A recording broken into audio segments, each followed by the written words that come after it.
स्वागत है आप सभी लोगों का एक बार फिर से इस लाइव स्ट्रीम में। आज हम डिस्कस करेंगे एनवायरमेंट का अपना टेस्ट 2। टेस्ट 1 ऑलरेडी अपलोड हो चुका है, यहां पर ऊपर आई बटन पे आ रहा होगा या फिर लिंक नीचे डिस्क्रिप्शन में मैंने दे दिया है, वहां से आप टेस्ट 1 देख लेना। बहुत इंपॉर्टेंट सेशन था और ये वीडियो भी बहुत छोटी है और बहुत इंपॉर्टेंट सेशन है, तो एक बार शेयर कर दीजिए अपने सभी दोस्तों के साथ। मैं स्टार्ट कर रहा हूं अब वीडियो को। फर्स्ट क्वेश्चन है आपके सामने और जितने भी क्वेश्चन होंगे वो सिर्फ हिंदी लैंग्वेज में हैं, बट जितने डिफिकल्ट वर्ड होंगे इंग्लिश मीडियम वालों के लिए मैं उसको इंग्लिश में ट्रांसलेट कर दिया करूंगा। पढ़ता हूं क्वेश्चन कि सूर्य की सहायता से विटामिन डी का संश्लेषण कहां पर होता है। ऑप्शन है यकृत यानी कि लीवर में, अमाशय यानी कि पैनक्रियाज में, सी ऑप्शन है त्वचा, या फिर डी ऑप्शन है हृदय में। ध्यान रखिएगा जो विटामिन डी का संश्लेषण होता है हमारी बॉडी में वो होता है हमारी स्किन में यानी कि त्वचा में, तो सी ऑप्शन हमारा इसका करेक्ट ऑप्शन हो जाएगा। प्लीज सभी लोग अपने अपने आंसर कमेंट सेक्शन में लिखते रहिए, मैं सभी को रिप्लाई वहां पर कर रहा हूं। सेकंड क्वेश्चन है और बहुत ही प्यारा क्वेश्चन है कि पुष्कर मेले का आयोजन भारत के किस शहर में होता है। आपको बता दूं कि पुष्कर एक जगह है, वहां पर मैं जा चुका हूं, खुद मैंने एक्सपीरियंस किया है, बहुत अच्छी जगह है। ऑप्शन पढ़ता हूं खड़गपुर, बागपत, अजमेर या फिर हैदराबाद। ध्यान रखिएगा जो पुष्कर मेला लगता है वो लगता है आपके अजमेर में। अजमेर एक्चुअली अजमेर से ये 12 किलोमीटर ऊपर साइड में पड़ता है और वहां पर होता है पुष्कर मेला। एक और छोटी सी जानकारी आपको दे दूं मैं पुष्कर से कि पुष्कर जो है, पुष्कर में ब्रह्मा जी का एक ऐसा मात्र टेंपल पूरे इंडिया में है जो कि सिर्फ और सिर्फ पुष्कर में ही पड़ता है। और एक और ब्रह्मा जी के टेंपल से रिलेटेड बता दूं, जो मंदिर पुष्कर में है ब्रह्मा जी का, वहां पर महिलाओं यानी कि लड़कियों को जाने की इजाजत नहीं है। आप लोग गूगल में सर्च करिएगा, इमेज में आपको देखने को मिल जाएगा, वहां पर लड़कियों को जाने की इजाजत नहीं है। मैं खुद वहां पर जा चुका हूं, बहुत ही प्यारी जगह है। अगर आपको कभी भी टाइम मिलता है तो आप पुष्कर जरूर होके आइए। पढ़ते हैं क्वेश्चन नंबर 3 की तरफ कि इन्वायरमेंट शब्द किस भाषा से लिया गया है। एक्चुअली जो इन्वायरमेंट शब्द है वो आपका बना है इनवॉर्निया शब्द से, ठीक है, जिसका मतलब होता है सराउंडिंग। ठीक है, अब आपको बताना है कि ये किस शब्द से लिया गया है। पढ़ता हूं ऑप्शन ग्रीक शब्द से, रोमन, अंग्रेजी या फिर फ्रेंच। ध्यान रखिएगा जो इन्वायरमेंट शब्द है वो आपका लिया गया है फ्रेंच से, तो डी ऑप्शन हमारा इसका करेक्ट ऑप्शन हो जाएगा। सीटेट 2018 में पूछा हुआ क्वेश्चन है ये। नेक्स्ट है क्वेश्चन नंबर 4 आपके सामने कि ताप मृदा। ठीक है, मृदा से तो आपको समझ में आ रहा होगा सॉयल, लेकिन ताप से अगर आपको थोड़ी बहुत दिक्कत हो रही है तो मैं बता दूं थर्मल बोलते हैं ना, कि थर्मल जो सॉयल होता है वो प्रकाश पर्यावरण के किस घटक के अंतर्गत आते हैं, यानी कि कौन से कंपोनेंट के अंतर्गत आते हैं। ठीक है, ऑप्शन है जैविक यानी कि हम ऑर्गेनिक बोलते हैं इंग्लिश में, बी ऑप्शन है भौतिक यानी कि फिजिकल, सी ऑप्शन है मानव निर्मित यानी कि जो मैन मेड होता है, या फिर जो डी ऑप्शन है इनमें से कोई नहीं। ध्यान रखिएगा जो थर्मल सॉइल है वो आता है आपका भौतिक के अंतर्गत, तो बी ऑप्शन हमारा इसका करेक्ट ऑप्शन हो जाएगा। प्लीज सभी लोग जो भी नए लोग जुड़ गए हैं लाइव स्ट्रीम को एक बार लाइक कर दीजिए। वीडियो मेरी पहली बार देख रहे हैं तो सब्सक्राइब बटन में प्रेस करके बेल आइकन जरूर ऑन करिएगा। फिफ्थ क्वेश्चन आपके सामने कि धूल के कण एवं जल वाष्प किस मंडल में आते हैं। एक्चुअली जो जल वाष्प होता है उसको हम इंग्लिश में कहते हैं वाटर वेपर। ध्यान रखिएगा, ऑप्शन पढ़ता हूं जल मंडल, वायुमंडल, जैव मंडल या फिर सभी। ध्यान रखिएगा जो धूल के कण होते हैं, जो वाटर वेपर होता है वो आपके हवा में ही तो होंगे, तो ये होगा आपका वायुमंडल, तो बी ऑप्शन हमारा इसका करेक्ट ऑप्शन हो जाएगा। हिमाचल प्रदेश टेट के 2016 में आया हुआ ये क्वेश्चन है। बढ़ते हैं क्वेश्चन नंबर 6 की तरफ कि सबसे ऊंचे पेड़ पर कौन घोंसला बनाता है, यानी कहना चाह रहा है ये क्वेश्चन कि जो पेड़ की सबसे ऊंची टहनी पर अपना घोंसला कौन बनाता है। अगर आप लोगों में से किसी ने भी मेरी चिड़ियों वाली वीडियो नहीं देखी है तो यहां पर ऊपर आई बटन पे आ रहा होगा, वहां पर आप क्लिक करके चिड़ियों से रिलेटेड जितने भी इंपॉर्टेंट फैक्ट होते हैं सब कुछ मैंने इमेज के साथ बता रखा है, वो वीडियो आप जरूर देख लीजिएगा।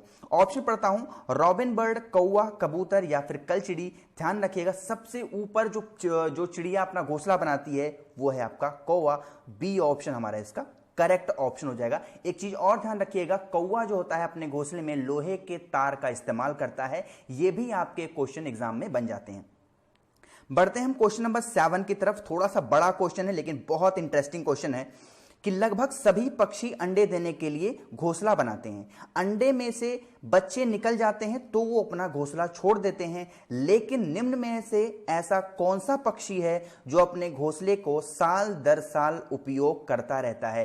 क्वेश्चन थोड़ा सा बड़ा है, आपको इजी कर दूं कि जैसे कि बहुत सारे ऐसे पक्षी होते हैं जो अंडे देते हैं अपने घोंसले में, लेकिन जब वो बच्चे अंडों से बाहर निकल जाते हैं तो वो पक्षी अपना घोंसला छोड़ देते हैं। लेकिन ऐसा कौन सा पक्षी है जो अपने घोंसले को नहीं छोड़ता और सालों साल उसका इस्तेमाल करता है। ऑप्शन है चील, कबूतर, मोर या फिर ये सभी।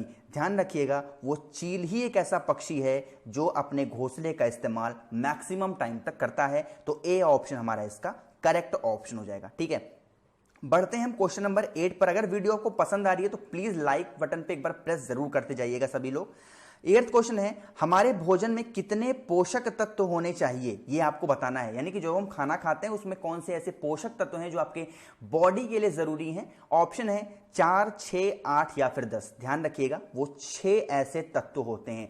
अब यहां पर बात आती है सर वो 6 तत्व कौन कौन से होते हैं। आप नोट करना चाहो तो नोट कर लो। वो होते हैं protein, vitamin, fat, carbohydrate, minerals और वाटर। ये 6 ऐसे कंपोनेंट हैं जो आपकी बॉडी के लिए बहुत जरूरी हैं। तो बी ऑप्शन हमारा इसका करेक्ट ऑप्शन हो जाएगा। ठीक है, बढ़ते हैं क्वेश्चन नंबर 9 की तरफ कि मनुष्य के शरीर के लिए ऊर्जा का प्रमुख स्रोत क्या है। यहां पर क्वेश्चन को बहुत ही ध्यान से समझने की कोशिश करिएगा। यहां पर मनुष्य के शरीर की बात की जा रही है। अब आपको मैं क्वेश्चन पढ़ के ऑप्शन पढ़ता हूं।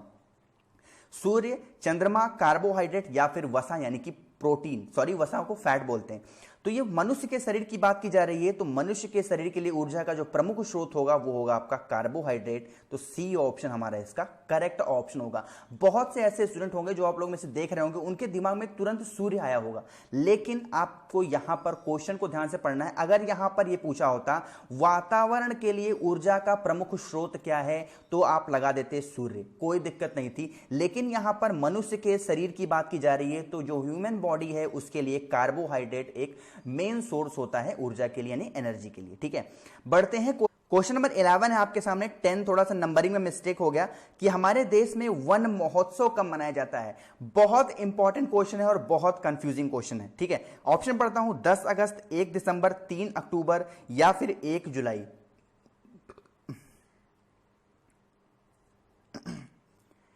नेक्स्ट है क्वेश्चन नंबर 11 आपके सामने। क्वेश्चन नंबर 10 थोड़ा सा जो है नंबरिंग में मिस्टेक हो गया है। तो हमारे देश में वन महोत्सव कब मनाया जाता है। बहुत इंपॉर्टेंट क्वेश्चन है और बहुत कंफ्यूजिंग क्वेश्चन भी है। कंफ्यूजिंग कैसे है अभी आपको समझाता हूं। ऑप्शन है 10 अगस्त, 1 दिसंबर, 3 अक्टूबर या फिर 1 जुलाई। ध्यान रखिएगा, जो वन महोत्सव होता है वो 1 जुलाई को मनाया जाता है। लेकिन अगर यहां पर 2 होता, 3 होता, 4 होता, 5 होता, 6 होता या फिर 7 होता तो वो भी सही होता, क्योंकि जो वन महोत्सव होता है वो आपका जुलाई महीने के पहली वीक में यानी कि पहले हफ्ते में मनाया जाता है। वो डेट कोई भी सी हो सकती है। ठीक है, ध्यान रखिएगा इन सारी चीजों को, क्योंकि कंफ्यूज कर देगा आपके एग्जाम में, तो आप ध्यान रखिएगा। नेक्स्ट है क्वेश्चन नंबर 12 आपके सामने कि फल विज्ञान के अध्ययन को क्या कहा जाता है। बहुत इंपॉर्टेंट क्वेश्चन है। ऑप्शन है एनेमोलॉजी, फ्लोरिकल्चर, ऑलरिकल्चर या फिर पोमोलॉजी। ध्यान रखिएगा, जो फल विज्ञान के अध्ययन को हम कहते हैं पोमोलॉजी। तो डी ऑप्शन हमारा इसका करेक्ट ऑप्शन होगा।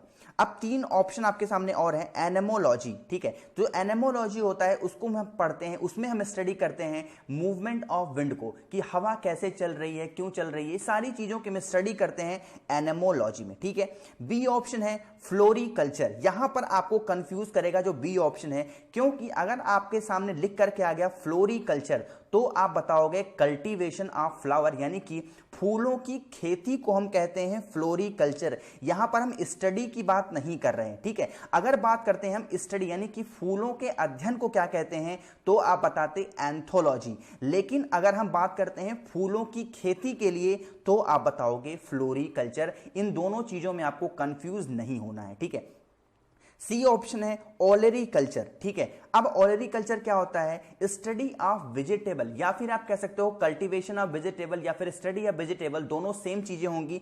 सब्जियों की खेती या फिर सब्जियों के अध्ययन को हम क्या कहते हैं? ओलेरी कल्चर। तो ये चारों के बारे में मैंने आपको डिटेल में बता दिया। आई होप कि आपको समझ में जरूर आया होगा। ठीक है, बढ़ते हैं क्वेश्चन नंबर 13 की तरफ कि ब्राउन एयर शब्द का प्रयोग किसके लिए किया जाता है? इंपॉर्टेंट क्वेश्चन है। अम्लीय धुआं यानी कि एसिड आप कह सकते हो। बी ऑप्शन है प्रकाश रासायनिक धुआं, आप कह सकते हो photo chemical smoke. C option है औद्योगिक धुआं, आप कह सकते हो इंडस्ट्रियल स्मोक, या फिर डी ऑप्शन है सल्फर स्मोक। ध्यान रखिएगा, जो ब्राउन एयर शब्द का प्रयोग किया जाता है वो किया जाता है आपका फोटो केमिकल स्मोक में। तो बी ऑप्शन हमारा इसका करेक्ट ऑप्शन हो जाएगा। ये क्वेश्चन भी हिमाचल प्रदेश टेट के पेपर में 2015 में आया हुआ क्वेश्चन है। ठीक है, बढ़ते हैं क्वेश्चन नंबर 14 की तरफ। लिखा हुआ है निम्नलिखित में से किस वर्ग में प्रोटीन की प्रचुरता है? यहां पर प्रोटीन की बात की जा रही है, ध्यान रखिएगा। जब कभी भी आपको ये सारे ऐसे क्वेश्चन दिखने में आए तो आप ऑप्शन को एलिमिनेशन मेथड लगाने का इस्तेमाल किया करो, ताकि आपका क्वेश्चन गलत ना हो और जल्दी हो जाए। जैसे कि फर्स्ट ऑप्शन आपको दिख रहा होगा दूध। जैसे ही मैंने दूध दिखा मैंने इसको कट कर दिया, क्योंकि मुझे पता है कि दूध में जो है क्या पाया जाता है? कैल्शियम पाया जाता है। यहां पर प्रोटीन पूछ रहा है तो मैंने दूध को काट दिया। बी ऑप्शन है अंडा हो सकता है। सी ऑप्शन है सोयाबीन चना मक्का, यह भी हो सकता है। डी ऑप्शन है सेब दही, यहां पर भी दही आ गया तो इसको भी हमने काट दिया। अब हमारे सामने दो ऑप्शन है, तो हम लगाएंगे सोयाबीन चना मटर पे, क्योंकि सोयाबीन में सबसे ज्यादा जो है प्रोटीन पाया जाता है। ठीक है, ध्यान रखिएगा। तो सी ऑप्शन हमारा इसका करेक्ट ऑप्शन होगा। ठीक, बढ़ते हैं क्वेश्चन नंबर 15 की तरफ, और यह भी क्वेश्चन थोड़ा सा कंफ्यूजिंग होता है। ठीक है, पढ़ता हूं क्वेश्चन की कथक किस क्षेत्र का शास्त्रीय नृत्य है? यहां पर कथक की बात की जा रही है। ऑप्शन है केरल, आंध्र प्रदेश, तमिलनाडु, या फिर उत्तर भारत। ध्यान रखिएगा, जो कथक होता है वो आपका किया जाता है उत्तर भारत में, लेकिन यहां पर कथक की जगह पे अगर लिखा होता कथकली, ठीक है, यहां पर कथकली लिखा होता तो आप लगा देते केरल। ठीक है, क्योंकि कथकली जो है वो केरल का शास्त्रीय नृत्य है। यहां पर स्टूडेंट कंफ्यूज होते हैं कथक और कथकली में। बात अगर हम करते हैं आंध्र प्रदेश की, तो आंध्र प्रदेश में कुचिपुड़ी होता है, और तमिलनाडु में क्या होता है? यक्षगान होता है। ठीक है, ध्यान रखिएगा, इन सारी चीजों को एग्जाम में पूछ लिया जाता है। बढ़ते हैं क्वेश्चन नंबर 16 की तरफ, और इस सेशन का आज हमारा लास्ट क्वेश्चन है निम्नलिखित में से रबी की फसल कौन सी है? देखिए यहां पर एक टर्म आया है रबी। अब मैं आपको थोड़ा सा एक ट्रिक से बता देता हूं, जिससे कि आप कभी भी नहीं भूलोगे। जैसे कि क्वेश्चन आपके एग्जाम में आता है कि कौन सी रबी की फसल कब बोई जाती है, खरीफ की फसल कब बोई जाती है, तो आप एक चीज ध्यान रखना, मैंने यहां पर लिखा खा और मैंने यहां पर लिखा रा। ठीक है, अब मैं आपसे पूछूं कि इन दोनों में से पहले कौन सा आता है, तो आप कहोगे सर खा तो पहले आता है। तो मैं कहूंगा कि खा अगर पहले आता है तो इसकी बुआई हम पहले करेंगे, यानी कि इसको हम बोएंगे जून और जुलाई में। ठीक है, लेकिन यहां पर सेकंड चीज लिखी हुई है रा, तो आप कहोगे सर रा तो बाद में आता है। तो मैं कहूंगा अगर रा बाद में आता है तो आप इसकी बुआई भी बाद में करो, यानी कि अक्टूबर और नवंबर के महीने में आप रबी की फसल को बोओगे और खरीफ की फसल को आप जून और जुलाई में बोओगे। ठीक है, ये छोटी सी ट्रिक थी, आई होप कि आपको पसंद आई होगी। ऑप्शन पढ़ता हूं, चावल, चला, मूंगफली, या फिर कपास। ध्यान रखिएगा, जो रबी की फसल होती है वो होती है आपकी चना। ठीक है, तो बी ऑप्शन हमारा इसका करेक्ट ऑप्शन हो जाएगा। ठीक, तो ये पूरे 15-16 क्वेश्चन की सीरीज थी। आई होप कि आपको पसंद आई होगी, यूजफुल लगी होगी, हेल्पफुल लगी होगी। तो इसको अपने दोस्तों के साथ भी जरूर शेयर करिएगा, अपने व्हाट्सएप ग्रुप, टेलीग्राम ग्रुप, जहां पर भी आप हैं वहां पर शेयर करने की कोशिश जरूर करिएगा। And thank you so much for watching this video. Keep smiling, stay home, stay safe.